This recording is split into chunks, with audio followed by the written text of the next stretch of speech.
Hi guys, it's Marshall here, and well, it's Tuesday. So today we're going to talk about worth and attachment styles. So earlier today on my wall, I made a post about how attachment styles and how our sense of worth are related quite deeply.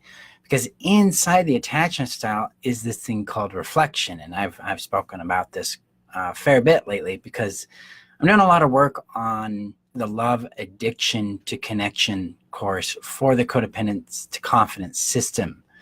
And that is largely rooted in our attachment style. It's rooted in our sense of worth and our what I call the governing value. The governing value of, hey, this is what I'm valuable for as a human being.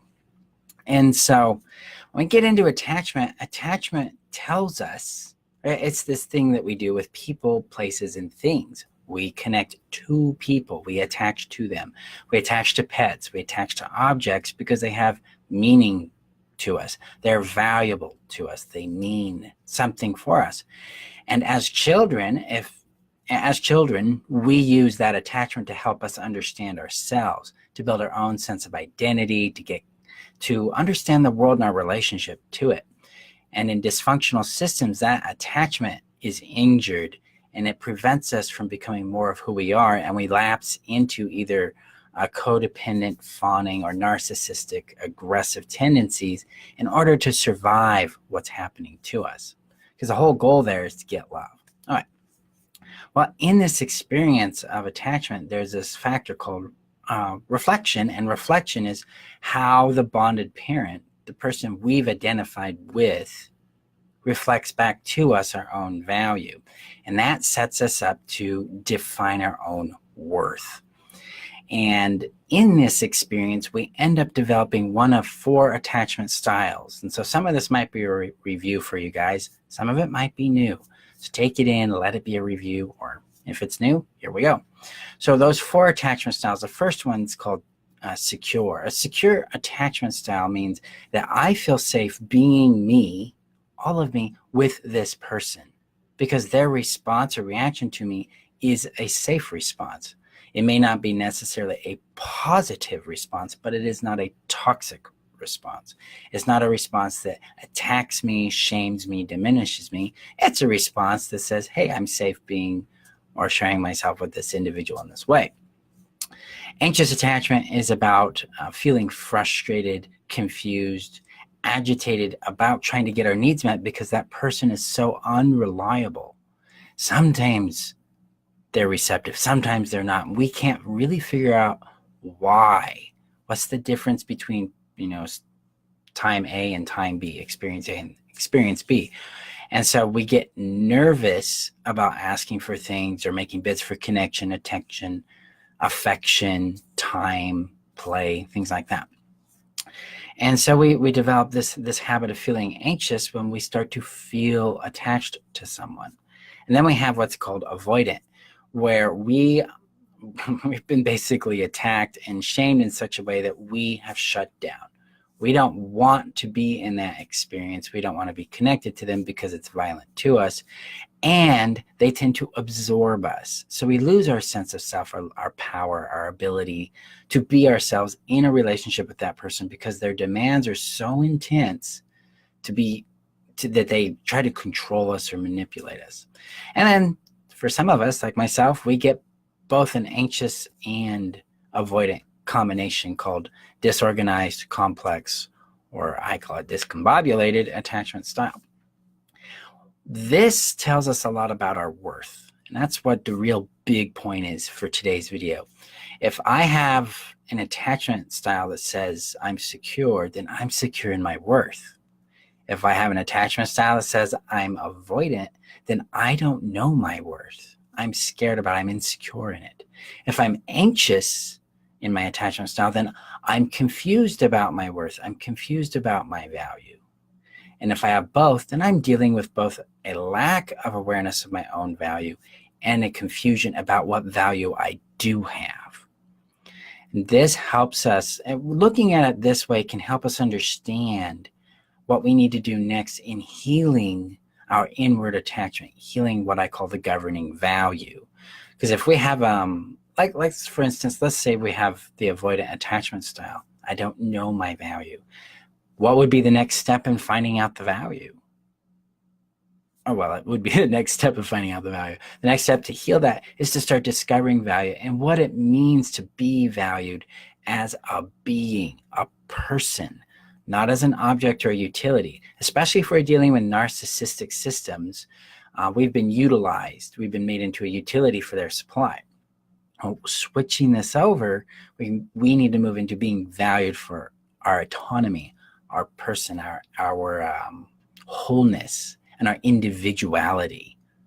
That will allow us to then connect and remain connected with another individual in a safe way, because now we're not going to be absorbed, and they're not going to try to absorb us. That person, if they're healthy and they're aware of this dynamic, are going to be respecting our time, our space, our individuality, the things we want to do and don't do. They're not going to try to force us to be something they want us to be. They're going to embrace us for the person we show up as. Okay. So the big core value, the big governing value there for us is to start embracing ourselves as we are and allowing that to be adequate and enough. And if it isn't adequate and enough for the other person, then that person is not, I would say, worthy of belonging in your life. They aren't adequate for you. That relationship will not function in a healthy way for you. Now, if you have an anxious attachment, then what would the need be there? I'm just asking, for the fun of it. The need would be reference and what I call reinforcement of one's value to the other person. So if we're confused about our value, we need to start owning that value and reinforcing it and living from it. Rather than moving into a place where we want to please someone or avoid disappointing them, we get connected back with it and we stand up with it. So like with most anxiety systems, running away from the fear makes it bigger. Well, running towards the fear makes it smaller. If we're dealing with anxious attachment, we need to run towards the attachment, towards ourselves.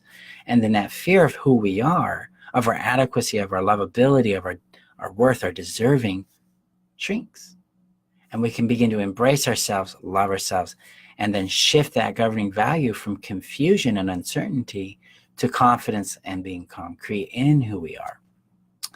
So that's today's little tidbit on healing what I call the love wound. And the love wound is 3 components that make up this idea of we're wounded in our lovability. And the first component is I am not lovable for who I am. So that's the being element. Second component is that nobody else will love me, so that we can't have a safe bond with someone else. And the third component is nobody wants my love. When we heal all 3 of those components, we heal the attachment injury we've dealt with through neglect or abuse or any kind of toxic system that we grew up in. And then we can actually have healthy relationships because we can identify them. We can understand how they feel and how they act and be able to choose people that respond to us in those healthy, kind, referencing ways where they're like, I love this thing you do and this thing about your personality and the energy you carry about you. And I like you just the way you are. And then their behavior proves it, because as we continue to be ourselves, they continue to like us for who we are, right? There isn't a whole lot of criticism. There is no criticism about who we are. If there are problems, the complaints will be about behavior or about skills or about an incompatibility between who you are and they are. And those are things that can be discussed and worked out. But generally, healthy people aren't going to attack you for who you are or your qualities, okay? They're going to respect and honor that because they respect and honor it in themselves too.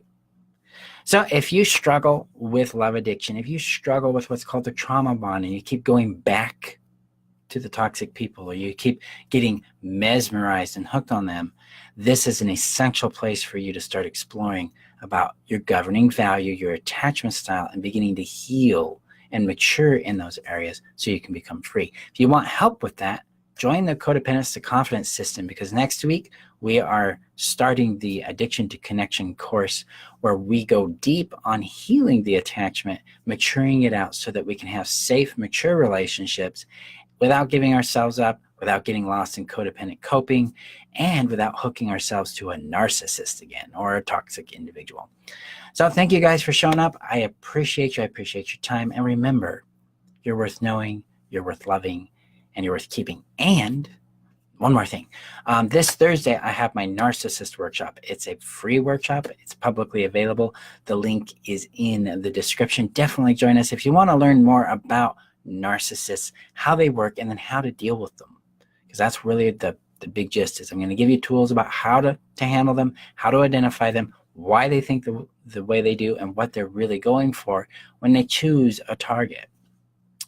Otherwise, if you want assistance in breaking free from your codependency, developing healthy relationships, and thriving in your life, just reach out to me. You guys have a great day. I'll be back tomorrow. We're going to talk about what love addiction really is. And then I'll talk to you guys on Thursday as well and Friday. Thank you guys. Talk to you tomorrow. Bye-bye.